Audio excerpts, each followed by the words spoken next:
عرس رياضي لافت عاشته سيئون، حيث ظهرت المدينة بصورة غير مألوفة.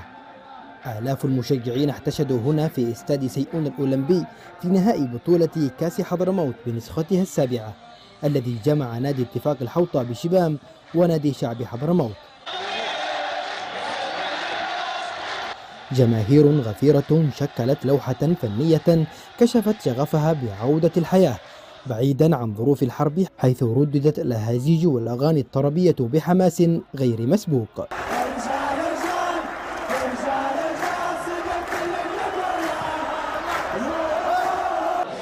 كل شيء جميل كان في حاضرة حضرموت، في حاضرة الوادي سيئون. الشكر والتقدير لكل الذين ساهموا في نجاح هذه البطولة.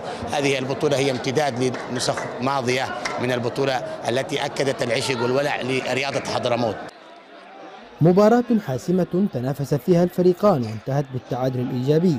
سجل هدف نادي الاتفاق الكابتن إبراهيم بن فاضل، بينما سجل هدف التعادل لاعب شعب حضرموت ماجد باسلوم، وهو ما دفع بالفريقين إلى ركلات الترجيح، والتي حسمها نادي اتفاق الحوطة ب4 نقاط مقابل نقطتين، محرزا لقب بطولة كأس حضرموت للمرة الأولى في تاريخه.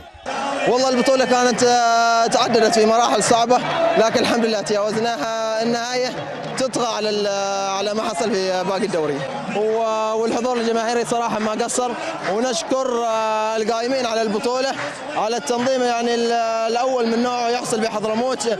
كل الشكر والتقدير لهم. حراك رياضي وشعبي كبير حدثته بطولة كأس حضرموت على مستوى المحافظة واليمن عموما، إلا أن استاد سيئون الأولمبي لم يكن جاهزا بشكل تام، إذ لا يزال يفتقر لبعض المرافق كالمدرجات والإنارة وملاعب إضافية. حدد مساعد.